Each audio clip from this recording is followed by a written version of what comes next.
I just want to start off with apologizing in case I sound tired, my voice is like beaten or something. I've just been out on a drinking tour yesterday, so I am a little bit spent, and my voice might sound a little bit awful. So, Lords of the Fallen, what's it like?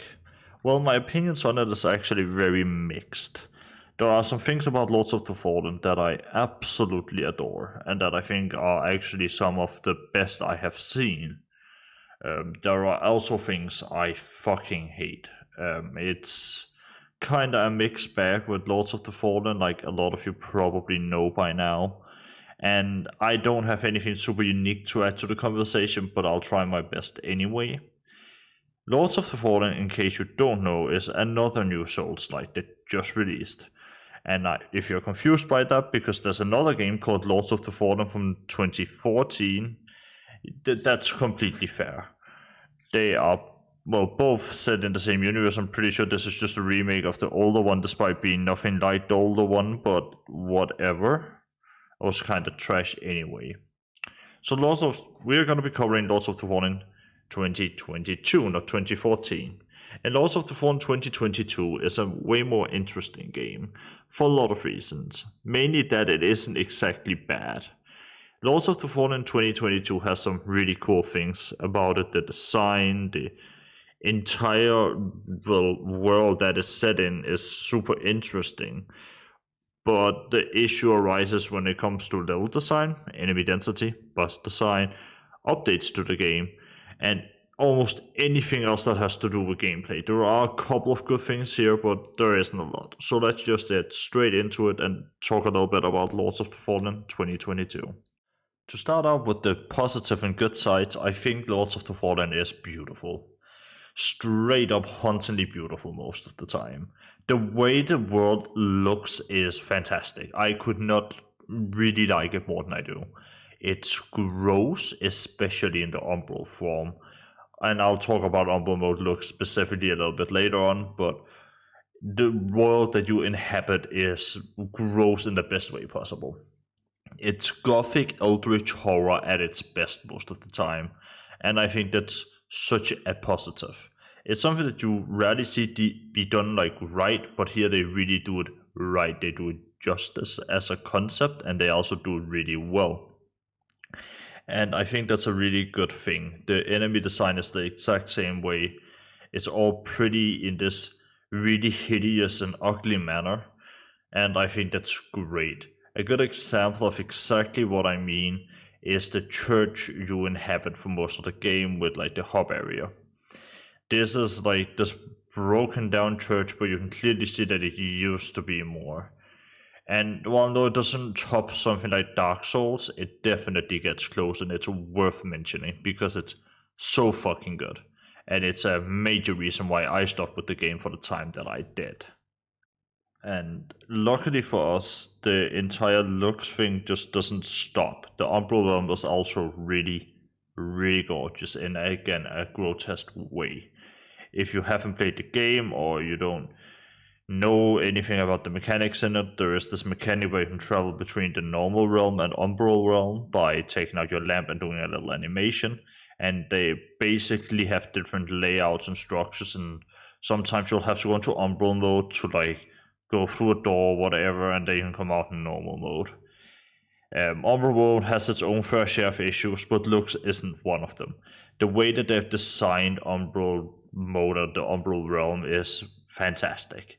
I couldn't be asking for more when I talk about Eldritch horror and like really gross but pretty.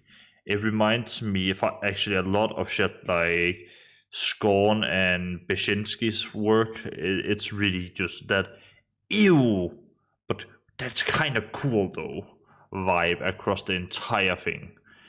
And I love it. I legitimately like it enough to the point where it carried the game for me. And again, like I said, this goes to both the enemy design, the weapon design, like the armor design. When it comes to looks, this game is just straight popping. I absolutely love it. However, that's also where I am about to sort of go into some negatives here. Because yes, the game is super gorgeous. However, the level design itself and game design itself is backwards in my opinion, to the point where I couldn't really tell if it was just trying to intentionally be mean or like what the fuck was up. Now, in my opinion anyway, the issue isn't necessarily the arenas. They have some issues, such as the fact that often it feels like, especially early on in the game, that the walls are placed too close together, so you keep hitting the fucking wall instead of the enemy that you're swinging your sword with, which means that you lock yourself into this really shit animation of just you punching a wall. It's really fucking annoying, and it becomes especially bad at one of the last bosses you fight. If you played the game, you most likely know about him, and he is kind of a spoiler, so I won't get too much into it. Not that this game's story is anything to write home about. However, the issue with the level and game design is the enemy placement. Enemy placement in this game, I don't know what they were thinking. I actually don't know. Most of the time, you can't see the enemy, they're fully hidden behind a wall, and when you run past them the first time, they'll then push you off the map and you'll either die or get teleported to the umbral mode, because in this game, if you die, you can die either of two ways. If you die in normal realm, or like the normal area you are in, then you get teleported to umbral, and then if you die in umbral, you die, and then you get teleported back to the last spawn. And that's in and of itself like really good. The issue is entirely in enemy placement, because often enemies are placed, as I said, behind walls that are entirely invincible or invisible, and you have to like know where they are to sort of counter it. And the second biggest issue is encounters, just in general fight encounters. The amount of them there are is actually crazy for a game this length, and the way that they're designed. Usually in a Souls game, you'll fight one really hard enemy at a time. Liza P does this really fucking great in its mini boss design, where you fight one really big and strong enemy, not being bombarded by like four others, but you fight one at a time, and then maybe there's a like slightly less strong version later on. However, the way Lords of the Fallen takes this approach is slamming the really strong enemy amongst like two or three other really strong enemies, putting 6 archers in the back, and 3 or 4 normal enemies, trash mobs for you to kill, all at once. It's just too much. And density is actually a lot of the issue when it comes to enemies. And the same thing goes for the Umbral mode, because in Umbral mode you have this really, in my opinion, interesting mechanic that reminds me a lot of Persona, where if you are in Umbral mode for too long, a stronger enemy will come and try to kill you. You can't heal while he is there, and so on, and enemies will like keep spawning. The issue is that you'll frequently have 30 plus enemies just straight beaming for you, plus the enemies in the normal realm. And they are all just trash mobs. They're all things that just take a single hit or two to kill. And they give you no vigor, which is this game's currency. And here's the thing with currency in these games. Normally they scale really well. Dark Souls does it especially good in my opinion, where you'll frequently at the end game end up with 10, 20,000 souls. It's not unnormal. Lords of the Fallen's hard enemies at the beginning of the game gave me 700 vigor. At the end of the game, they gave me 750.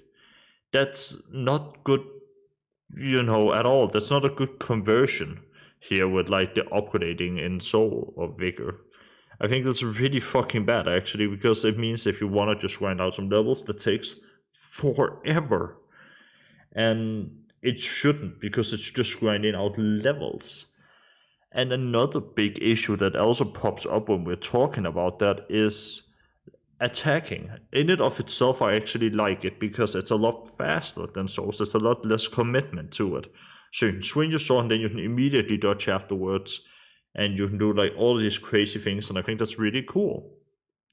However, when you're doing all of these really cool things, there is that slight issue with your character stepping like 5 meters ahead every fucking time you melee. And you'll be meleeing a lot since you're using a fucking sword or an axe or scythe or whatever. So you'll like hit an enemy, take 2 or 3 steps forward, and just fling yourself out of the map usually. I had that happen to me so many fucking times, and it never stopped being annoying. I was like, why?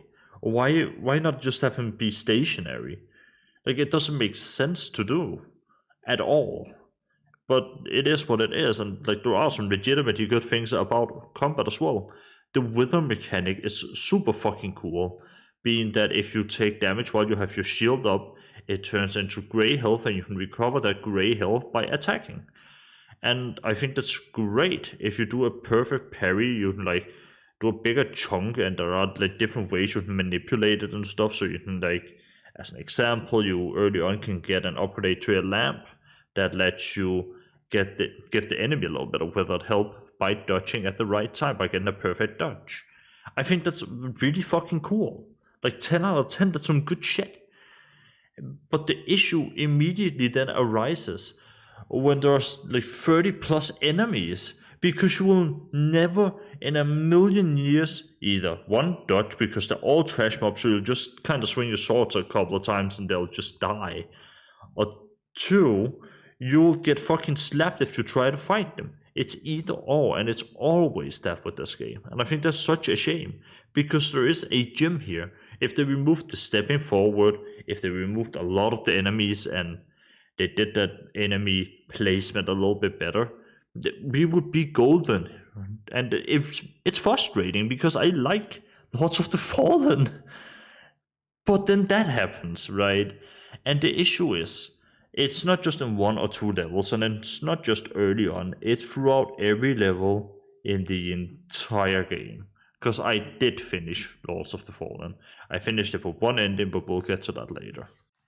And here's the thing, there are other good things. I think another really good aspect of Lords of the Fallen is its way of giving you boss gear. I think that's actually really cool and worth talking about, the way it does that. Because in Lords of the Fallen, you can obviously, like most other Souls games, get boss gear. And the way you do the Lords of the Fallen is that you kill enemies that have killed other players. That gives you like this currency you can go and spend on another currency. This entire step, by the way, should just be cut out. You should just get the currency that you use for the boss gear immediately. But then you can go into a special vendor and outright buy these things, like the boss items, be it swords, armor, whatever. I actually really like that because it gives you a deterministic way of obtaining all of them. Not that in Souls you normally wouldn't, it's just that it's nice to see a little bit of a variation on it, you know? And I think that's a really cool system overall. I think that's super dope. It's just a shame that it undermines the entire point of it when the bosses are fucking trash. Now, I will say I haven't played it with the most recent patch, but from what I've gathered for people's reaction, the most recent patch making the bosses harder is not a good patch, because it makes them almost impossible. Now they're too hard. So to give you some context, before, when I played it, they were significantly easier, apparently. And that is mainly due to movesets and stuff like that. That's not to say that there are some BS bosses and dumb design in the game.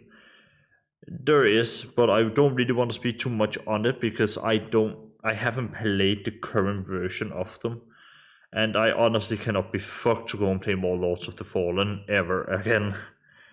However, I can speak on the final fight. In the ending that I got, being the Radiance ending, where you light all of the beacons, the final fight, I shit you not, is a knockoff of Deacons of the Deep from Dark Souls. Why? Why in the name of our holy Lord would you make your final fight in your game a ripoff of one of the worst fights in Souls? Just why? I don't understand it. If you don't know what Deacons of the Deep are, essentially the entire boss mechanic in Dark Souls is that you have to kill some specific NPCs, and that's about it. They're usually really easy, and the NPCs are super weak. And it's essentially the same thing here in Lords of the Fallen.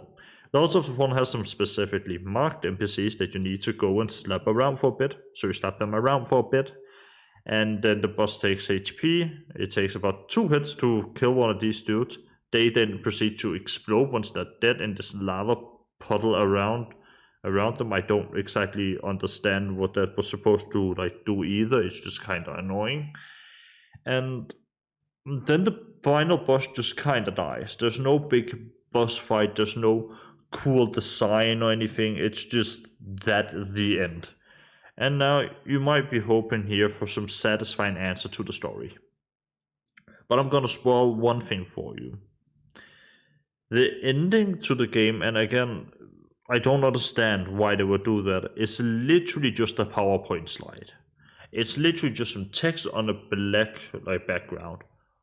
Why would you do that? Ever? Now, there are two other endings I never got because I could not be fucked to play through this game again because I actually ended up really disliking it by the end. And that is the umbral ending and the evil bad ending where you help the demon get their way or whatever. And apparently the final boss fight in those endings is significantly better as far as I'm understanding. However, I haven't played them, so I can't verify that. But I can verify the Radiance ending, the normal ending. Just no. And the thing is with Lords of the Fallen, and where it really frustrates me, is that every other boss in the game, in my opinion, actually has some super cool design around it. My favorite is this almost like a knight and kid type of vibe, where it's this kid that controls a suit of armor, it feels like, and that fight is really cool. And there's a second phase that's even cooler, and that fight was fucking popping straight up. And that's what frustrates me so fucking much, because they clearly can do good things. The developers clearly in some areas entirely know what they're doing, but in some they just decisively drops the ball. However, because I don't have much more to criticize or talk about with Lords of the Fallen, I will say this. This is all subjective. I have seen the community sentiment when it comes to people making some of these videos, and it's been less than stellar. People are getting really fucking angry over people not liking Lords of the Fallen for some reason, and I don't quite understand it. Obviously, things like combat, things like the boss design and stuff like that is subjective. It's not gonna be an objective review, because if it did, or anybody else did an objective review, there would be nothing to fucking talk about. And that's the thing. All of these things are obviously objective, so how much weight you put on these things is entirely dependent on you. For me, I don't give a shit about this game's story. I really couldn't care less. It's an extra. If it's good, it's great, but I don't care in general. I want something that can engage me gameplay wise, and Lords of the Fallen significantly fell at that at almost every level from the second level onwards. And I think that's a shame, because the world has potential. I didn't even mention some of the things, like how the map wraps around itself like Dark Souls 1, which is super cool. There are all these different entrances and all of that sort of stuff. Nor that I touch on the way that they handle checkpoints, which is kind of not as cool.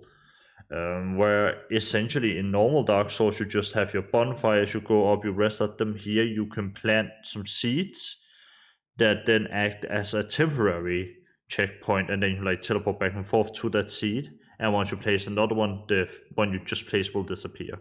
The main issue here is that there's too many seed patches, meaning that they're right next to each other, so it's hard to pick out one. And two, they are often preceded right next to an actual vestige or a bonfire, like it would be in any other game. And that's obviously an issue, because then you have placed your expensive fucking consumable item. Oh yeah, it's a one-time consumable, by the way. Then you've placed this one-time consumable, and it's just gone, and you'll have to get another one, and there was nothing in between the vestige, the checkpoint, and the seed that you just planted.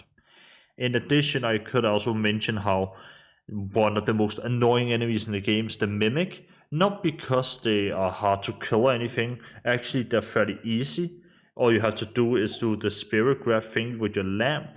If you do that, then they insta-die. The issue here is that there's no way of knowing whether it's a fucking Mimic, because it's on the actual loot items on the ground, and it just does not show any signs of being a Mimic until you pick it up, and it instantly kills you.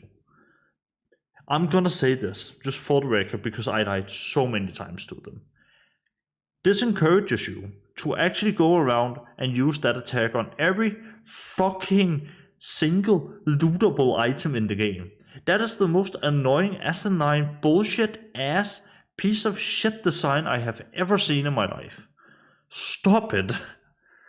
Now, I'm sorry if that gets to some people who don't think it's that big of a deal, but for me, that actually pisses me off because I had no way of knowing that there was gonna be a mimic.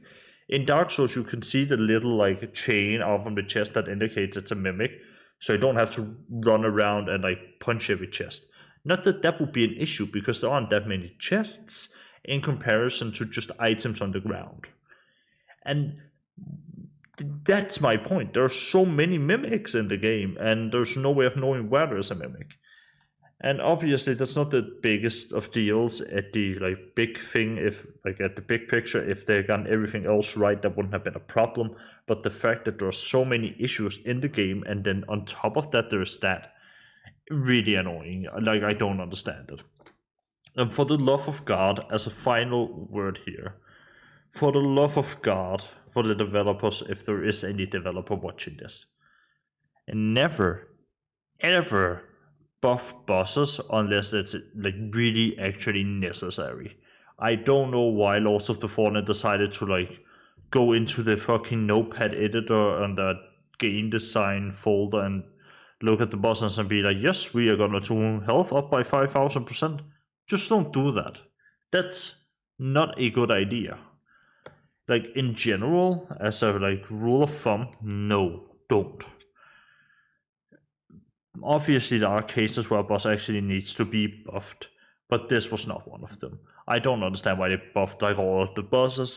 It's just been shit. It's been a shit show, man. And the reality is, what's really irritating about Lords of the Fallen is that it isn't a bad game. Within Lords of the Fallen, there's a hidden gem that I'm sure somebody will find the utmost enjoyment out of. Hell, I found some enjoyment out of it. Its equipment system, being that you can use both a shield and magic and a sword at once, is fucking awesome. It's just everything else. No. And you can clearly see they tried to, have some ideas shine through, and some of them did. It's just that there are many more that didn't. And unfortunately, it ends up taking priority over the good things for me. Now, my recommendations, if it comes to you actually wanting to play Lords of the Fallen, is just wait for a sale at this point. I don't think it's worth just picking up base if you absolutely want to play it, but I will say for the record, I don't think it has anything worth of any significant value. Just go and play Lies of P instead. With that being said, I'm sorry for being a little bit negative this time around. I know I'm usually not the type of dude to just absolutely shit on a game, and I kind of feel like I did here. But again, Lords of Fallen has some positives. It's just that there aren't as many as there are negatives. I hope you all have a wonderful evening. I hope you have a wonderful day, and I will catch you all later.